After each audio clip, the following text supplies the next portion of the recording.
오래전에 영국의 런던 템스 강변에 한 늙은 이가 바이올린 연주를 하면서 국어를 하고 있었습니다. 연주를 하면 이렇게 바구니통 준비하면 지나가던 사람들이 이렇게 동전을 넣는 그러한 국어를 하였죠. 근데 연주 솜씨도 볼품이 없고 바이올린도 낡아서 그 사람들이 별로 관심을 기울여주지 않았습니다. 당연히 그 돈통에 돈이 없었겠죠. 그런데 지나가던 한 외국인이 제가 좀 연주해도 괜찮겠습니까? 라고 물어본 뒤에 그 바이올린을 연주하기 시작했습니다. 그 볼품없고 낡아빠진 바이올린에서 놀랍도록 아름다운 선율이 울려 퍼지게 되었습니다. 지나가던 사람들도 걸음을 멈추고 그 바이올린 연주를 듣게 되었습니다. 순식간에 많은 사람들이 다 모이게 되었죠. 돈통에는 돈으로 가득 찼습니다. 근데 그곳 가운데 모여있던 사람 중에 한 사람이 소리를 외쳤습니다. 저 사람 그 파가니니 아니야? 그 유명한 파가니니 아니야? 라고 하였습니다. 그 바이올린을 연주한 사람이 바로 19세기의 최고의 바이올린 연주가였던 니콜로 파가니니였던 것입니다. 다 낡아빠진 볼품없는 바이올린이었지만 그것이 누구의 손에 붙잡혀서 연주되었느냐에 따라서 그 결과가 엄청난 차이가 났던 것입니다. 오늘 본문에서도 작고 보잘것없는 한 아이의 도시락이 예수님의 손에 들려졌을 때 엄청난 기적이 일어나게 되는 것을 볼 수가 있습니다. 바로 우리가 너무나도 잘 알고 있는 오병이어의 사건입니다. 이 오병이어의 사건은 예수님 부활을 제외하고 사복음서에 모두 다 등장하는 유일한 기적입니다. 그만큼 이 사건에 의미가 있다라는 것이죠. 이 오병이어의 기적을 통해서 예수님이 오늘날 우리에게 전해 주시고자 하는 메시지는 무엇인지 오늘 함께 살펴보도록 하겠습니다. 자, 오늘 본문 앞에 읽진 않았지만 7절에서 13절에서는 예수님이 제자를 부르시고 또 보내시고 능력을 부어주셨습니다. 예수님이 12제자들은 모든 귀신을 제어하고 병을 고치는 능력과 권능을 받고 하나님 나라를 선포하고 병을 고치는 사역들을 감당하였습니다. 오늘 본문은 그 예수님의 제자들이 보내심을 받아 부어주신 그 능력을 가지고 열심히 맡겨진 사역을 마치고 돌아와서 그들의 활동 내역을 예수님께 낱낱이 보고하는 장면으로 시작이 됩니다. 30절 말씀 보니까 사도들이 예수께 모여 자기들이 행한 것과 가르친 것을 낱낱이 고하니 라고 되어 있죠. 예수님의 제자들은 전도 여행을 마치고 돌아와서 흥분을 가라앉지 못하고 그동안 있었던 일들을 예수님께 보고합니다. 예수님, 제가 말씀을 전했는데 사람들이 회심을 하였어요. 예수님, 병든 자에게 손을 얹고 기도했는데 그 병이 나았어요. 예수님, 모든 귀신들이 다 쫓겨났습니다 라면서 예수님의 제자들은 자신들이 경험한 것들을 낱낱이 보고하고 있는 것입니다. 그러자 예수님이 제자들에게 좀 휴식을 주고 싶으셨는지 그들을 데리고 배를 타고 따로 한적한 곳으로 이동을 하십니다. 그런데 많은 사람들이 예수님과 그 제자들이 가는 것을 보고 모든 고을로부터 도보로 그곳으로 달려와서 그들보다 먼저 도착해 있는 것입니다. 34절 말씀 보니까 예수께서 나오사 큰 무리를 보시고 그 목자 없는 양 같음으로 인하여 불쌍히 여기사 이에 여러 가지로 가르치시더라. 자, 예수님과 제자들은 좀 조용히 쉬고 싶고 또 누군가의 방해를 받고 싶지 않으셨지만 지금 예수님 앞에 몰려온 그 사람들을 보면서 예수님은 화를 내거나 짜증을 내는 것이 아니라 오히려 불쌍히 여기십니다. 왜 예수님은 그들을 불쌍히 여기셨을까요? 그들이 목자 없는 양 같았기 때문입니다. 여러분, 양은 미련하고 연약한 동물의 대명사입니다. 앞에 무엇이 있는지, 맹수가 있는지, 골짜기가 있는지 전혀 상관하지 아니하고 그저 먹을 풀만 있으면 앞으로 달려가기 때문에 만약 양에게 목자가 없다면 혼자 다니다가 거의 대부분 맹수의 먹잇감이 되거나 또는 골짜기에 떨어져서 죽게 됩니다. 그런데 지금 예수님 앞에 몰려온 사람들이 예수님의 눈에는 양처럼 보였던 것입니다. 당시의 이스라엘 백성들에게는 목자다운 목자, 그들의 참된 진리의 길로 인도해줄 종교 지도자가 없어서 영적인 배고픔과 목마름에 허덕이고 있었습니다. 예수님은 그들의 영적인 필요를 절감하시고 불쌍히 여기신 것입니다. 그렇게 그들을 뿌리치지 않으시고 친절히 그들을 맞이하시면서 하나님 나라 복음을 전하십니다. 하지만 제자들은 이 상황이 못마땅하게 여깁니다. 조용히 좀 쉬려고 하는데 사람들이 벌떼처럼 몰려와 있으니 짜증이 났겠죠. 더군다나 예수님은 해가 저물어서 저녁 시간이 되었는데도 이 무리들을 보낼 생각이 전혀 없으신 것 같아 보입니다. 이제 제자들은 너무 지치고 배가 고파서 좀 쉬었으면 좋겠다라고 느낍니다. 그래서 예수님께 이렇게 말합니다. 35절, 36절 말씀 보니까 때가 저물어 가매 제자들이 예수께 나와 여짜오되 이곳은 빈들이요 날도 저물어 가니 무리를 보내어 두루 촌과 마을로 가서 무엇을 사 먹게 하옵소서. 자, 제자들은 예수님께 예수님 이제 날도 저물고 저녁 식사 때가 되었으니까 이 무리들을 돌려보내자라고 얘기를 합니다. 그런데 예수님의 대답은 아주 의외였습니다. 뭐라고 하십니까? 37절 말씀 보니까 대답하여 이르시되 너희가 먹을 것을 주라 하시니 여짜오되 우리가 가서 200데나리온의 떡을 사다 먹이리까. 자, 이제 좀 무리들을 돌려보내셔도 되는데 예수님은 제자들에게 너희가 먹을 것을 주라 라고 하십니다. 그러자 제자들은 황당해하면서 불만이 가득 차서 이렇게 얘기합니다. 예수님, 우리가 가서 떡 200데나리온어치를 사다가 그들에게 지금 먹이라라는 말씀입니까? 라고 하는 것이죠. 여러분, 우리는 그동안 이 오병이어 이야기 너무나도 많이 들었습니다. 주일학교 때부터 지금 엄청나게 많이 들었죠. 그런데 너무나도 당연하게 이렇게 대답하는 제자들 믿음 없다라는 것에 대해서 쉽게 판단을 합니다. 쉽게 이야기를 합니다. 근데 여러분이 만약 제자들의 입장이라면 어떻게 반응하셨겠습니까?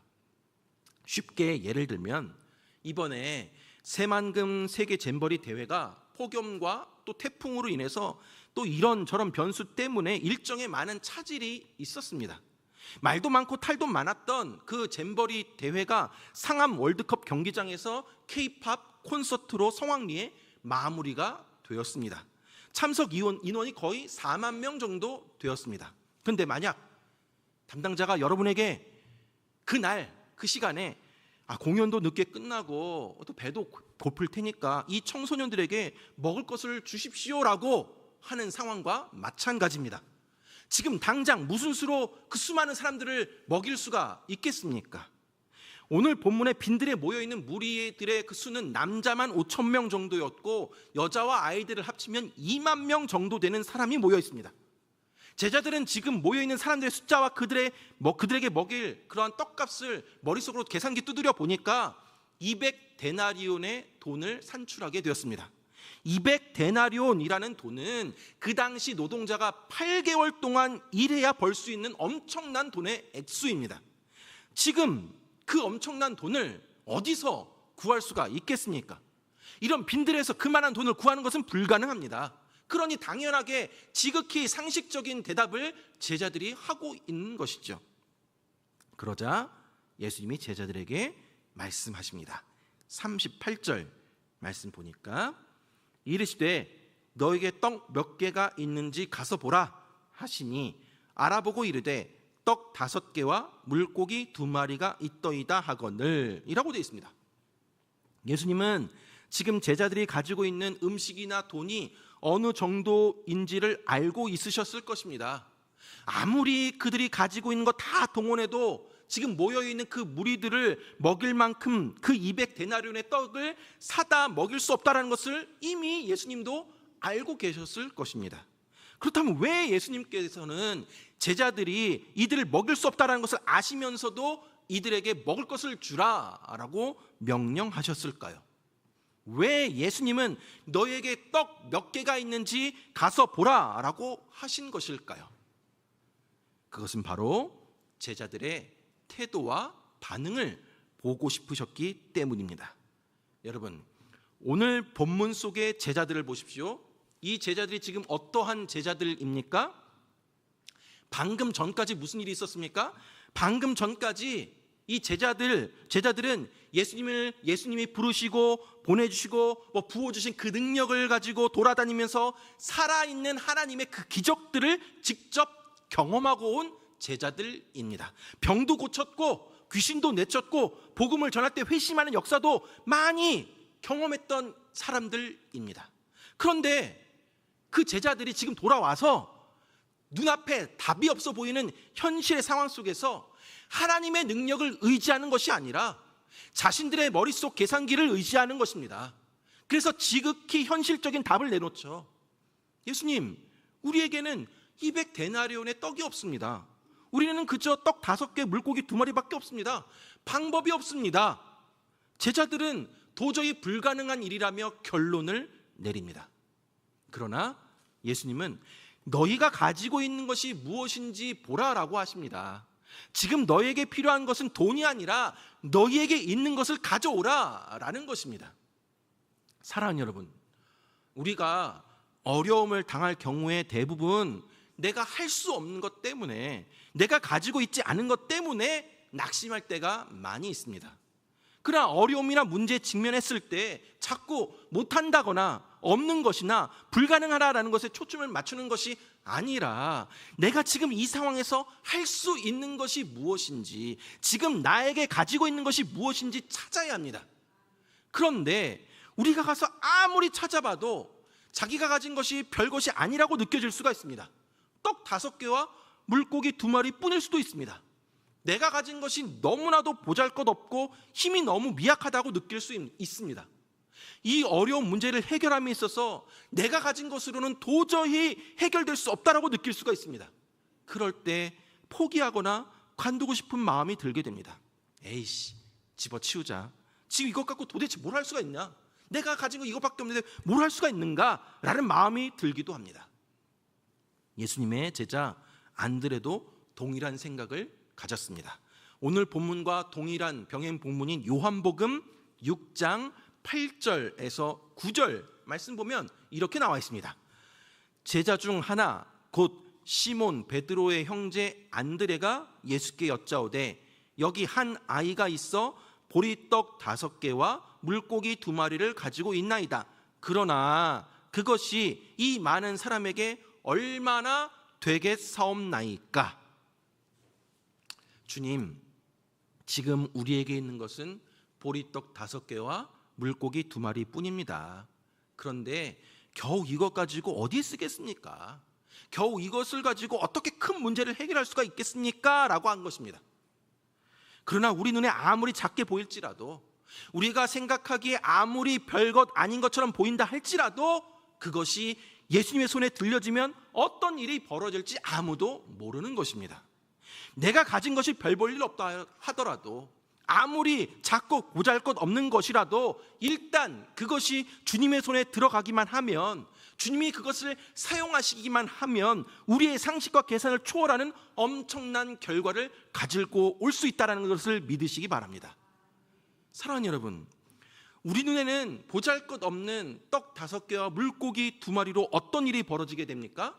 41절에서 44절 말씀 보면 예수께서 떡 5개와 물고기 2마리를 가지사 하늘을 우러러 축사하시고 떡을 떼어 제자들에게 주어 사람들에게 나눠주게 하시고 또 물고기 2마리도 모든 사람에게 나누심에 다 배불리 먹고 남은 떡 조각과 물고기를 12바구니에 차게 거두었으며 떡을 먹은 남자는 5,000명이었더라. 오늘 본문에 예수님께서 떡 5개와 물고기 2마리를 가지사라고 되어 있습니다. 가지사라는 말은 손에 들고 계셨다라는 뜻입니다.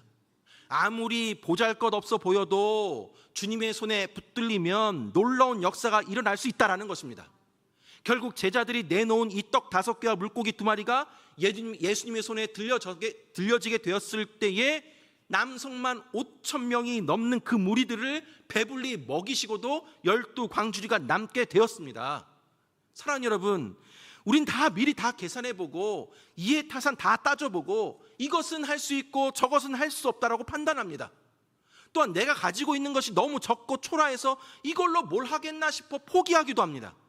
그러나 나에게 있는 재능이든 시간이든 물질이든 무엇이든지 주님 앞에 한번 드려보십시오. 그리고 어떻게 되나 보십시오. 주님의 손에 들려지기만 하면 다 귀한 것이 되는 것입니다. 그것이 무엇이든지 상관없이 아무리 작아 보이는 것이라도 내가 작다라고 미리 판단하지 아니하고 내게 있는 것을 그저 주님 앞에 드리며 헌신하게 될 때에, 주님이 사용하시도록 하게 하실 때에 놀라운 주님의 역사가 일어날 줄 믿으시기 바랍니다. 사랑하는 여러분, 오늘 본문을 통해서 우리 삶에 적용할 것이 있습니다. 먼저는 우리는 예수님의 마음을 품어야 합니다. 오늘 본문에서 예수님은 지치고 피곤한 상황이었지만 몰려온 무리들을 목자 없는 양처럼 불쌍히 여기시며 말씀을 전하시고 병을 고쳐주셨습니다. 예수님은 백성들의 연약함과 아픔에 공감하는 분이셨습니다. 고통당하는 백성에 대한 아픔을 가지고 계셨습니다. 사랑하는 여러분, 세상을 보며 예수님이 가졌던 이 불쌍히 여기는 마음, 긍휼에 여기는 그 마음이 지금 여러분에게도 있으십니까? 오늘날 우리 주변에도 목자 없는 양과 같은 사람들이 많이 있습니다. 하지만 각박한 세상에서 하루하루 사는 것이 버겁다 보니까 다른 사람의 아픔이나 고통을 공감해주거나 돌봐줄 여력이 없습니다. 나 먹기도 바쁘고 나도 지금 산적해 있는 문제들이 많은데 지금 내가 누구를 돌아보겠냐라는 것이죠. 그러나 여러분, 우리 그리스도인들은 예수님의 마음이 필요합니다. 긍휼의 마음, 불쌍히 여기는 마음이 필요합니다. 목자 없는 양과 같은 사람들이나 그러한 상황을 보면서 무시하거나 또 나몰라라 하는 것이 아니라 가슴이 찢어지는 안타까움, 가슴 속에서 타오르는 뜨거운 마음, 불쌍히 여김, 긍휼히 여김, 바로 주님의 사랑의 마음이 우리에게 가장 필요한 것입니다. 지금 교회에서 팀별 신방을 진행하고 있습니다. 작년에는 가정 신방을 하였고 올해에는 팀별 신방을 합니다. 팀별 신방을 하는 것은 팀 구성원들이 각 가정의 기도 제목과 상황들을 팀원들과 같이 함께 나누면서 서로를 위해 함께 기도하기 위함입니다. 어제 3팀 팀별 신방을 하였는데 팀원들의 기도 제목을 나누고 함께 뜨겁게 기도하는 시간을 가졌습니다. 사랑하는 여러분, 나만 신앙생활 잘하고 나만 행복한 것으로 만족해서는 안 됩니다. 우리는 주 안에 하나고 한 가족입니다. 우리 모두 예수님의 마음을 품어서 교회 안에서 내게 맡겨진 일이나 옆에 있는 지체들, 우리 팀원들, 우리 성도들, 그 성도들을 목자 없는 양과 같이 여기면서 긍휼과 사랑의 마음으로 대하고 함께 기도해주고 함께 웃어주고 함께 울어주고 함께 격려하며 위로하며 일으켜 세워나가는 저와 여러분들 되길 간절히 바랍니다. 두 번째로, 내가 가진 것을 주님 앞에 우린 내어놓아야 합니다. 오늘 본문의 빈들에 모인 굶주린 5천 명의 군중과 같은 상황이 지금도 우리 주변에 있습니다. 주님이 오늘날 우리를 향해서 이렇게 명령하십니다. 똑같이 명령하십니다. 너희가 먹을 것을 주어라. 여러분은 무엇이라 대답하겠으며 어떻게 반응하시겠습니까? 우리는 이미 하나님의 능력을 알고 있고 경험하고 있는 사람들입니다. 매번 설교를 통해 전지전능하신 하나님, 나와 함께 하시는 하나님에 대해 듣습니다. 그리고 그 하나님을 의지하면서 살아가려고 애를 씁니다. 그러나 우리도 때로는 눈앞에 닥쳐있는 막막한 현실 앞에서 내가 가진 것으로는, 내 능력으로는 도저히 안 됩니다라고 고백할 때가 많이 있습니다. 내가 가지고 있는 것이 부족하고 모자르다고 생각해서 무엇을 먹을까, 무엇을 마실까, 무엇을 입을까 스트레스 받으면서 염려하며 살아가고 있는 것이 바로 우리의 모습입니다. 하나님의 능력을 알지만, 이미 경험했지만 그것들을 까맣게 잊어버리고 그저 눈앞에 놓여있는 여리고성이나 눈앞에 놓여있는 골리앗과 같은 그런 상황 때문에 좌절하고 포기하게 되는 모습이 있습니다. 그리고 내가 가지고 있는 것을 남들과 비교해 볼 때 너무나도 작아 보이고 초라하게 여겨져서 감추고 싶을 때가 많이 있습니다. 근데 여러분 생각해 보십시오. 오늘 본문의 당시에 그 자리에 남자만 5천 명 넘는 사람들이 있었습니다. 근데 여러분, 그날 모인 사람 중에 한 어린 아이의 도시락만 주님 앞에 내놓게 되었습니다. 여러분, 그날 모인 사람 중에 여러분 분명히 다른 사람들도 도시락을 가지고 왔을 것입니다. 그런데 예수님 앞에 내놓은 것은 한 아이의 도시락, 보리떡 5개와 물고기 2마리뿐이었습니다.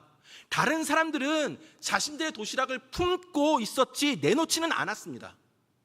사랑하는 여러분, 품고 있는 도시락에서는 아무런 기적도 일어나지 않습니다. 아무리 진수성찬이 가득한 도시락일다 할지라도, 아무리 값비싼 도시락이라 할지라도 움켜쥐고 있으면 아무런 영향력을 발휘할 수가 없습니다. 예수님이 기적을 일으킨 도시락은 그저 한 아이가 내어놓은 보잘것없는 오병이어 떡 5개, 물고기 2마리 뿐이었습니다. 마찬가지입니다, 여러분. 내가 가진 것이 중요한 것이 아니라 주님 앞에 드리는 것이 중요합니다. 우리 주님은 내가 가지고 있는 보잘것없는 것이라 할지라도 주님 앞에 내어놓기를 기다리고 또 원하고 계십니다. 다른 사람들이 볼 때 내가 가지고 있는 것이 떡 5개와 물고기 2마리처럼 하찮게 보이고 아무것도 이룰 수 없는 무용지물의 것이라고 여길지라도 그것을 주님이 사용하시기만 하면, 주님을 위해 드려진다면, 주님의 뜻을 행하기 위해 아낌없이 바쳐지게 된다면 그것으로도 충분하고도 흘러넘치게 될 줄 믿으시기 바랍니다. 앞서 서두에서 말씀드렸던 그 낡고 보잘것없는 바이올린이라 할지라도 최고의 바이올린 연주가 파가니니의 손에 들려졌을 때 사람들에게 감동을 주는 아름다운 연주가 되었던 것처럼, 내가 지금 무엇을 가지고 있는 것보다 내가 지금 누구와 연결되었느냐가 중요합니다. 내가 움켜쥐고 있으면 그것으로 끝납니다. 그러나 그것을 주님에게로 넘겨드리게 될 때 주님의 손에서 새로운 역사가 시작되는 것입니다. 우리의 상상을 뛰어넘는 역사가 일어나게 되는 것입니다. 사랑하는 여러분, 예수님은 오늘 본문에서 제자들이 작게 생각한 보리떡 5개, 물고기 2마리로 그곳에 모인 모든 사람들이 배불리 먹고도 남게 하셨습니다. 우리가 가진 것으로는 어느 것도 해결할 수 없습니다. 도저히 불가능합니다. 그러나 우리 손에 있는 그것을 주님의 손에 드리게 될 때, 나는 할 수 없음을 인정하면서 그 모든 것을 주님 손에 맡기게 될 때 주님이 그것을 가지고 하늘을 우러러보시며 축사하시고 기적을 일으키십니다. 사랑하는 여러분, 하나님은 절대 내가 가진 능력이나 나의 어떠함을 통해서 일하지 않으십니다. 하나님은 하나님의 능력과 하나님의 크기로 일하십니다. 그래서 내가 가진 것이 부족하다고, 연약하다고, 주저하고 갈등하고 포기하면 안 되는 것이죠. 내가 아무리 작아도 크신 하나님의 손에 붙들리면 엄청난 일을 해낼 수 있음을 믿고 믿음으로 도전하는 삶을 살아 나아가야 합니다. 하나님, 우리가 가지고 있지 않은 것을 가지고 일하는 것이 아니라 우리가 가진 것들, 내가 가진 것이 비록 초라해 보이시고 작은 능력을 가지고 있다 할지라도 그것을 통해 일하기를 원하십니다. 그래서 내가 가진 물질이든 시간이든 재능이든 그 무엇이라도 아낌없이 하나님 앞에 드려 헌신하면 이것을 통해 하나님은 놀라운 일을 행하실 줄 믿으시기 바랍니다. 우리가 주님 앞에 최선으로 드리는 시간과 물질, 헌신과 봉사와 같은 나의 작은 오병이어를 통해 영적으로 죽어가고 있고 굶주려 가고 있는 사람들을 배불리 먹이고도 남게 되는 귀한 역사가 일어나게 되길 주님의 이름으로 축원합니다.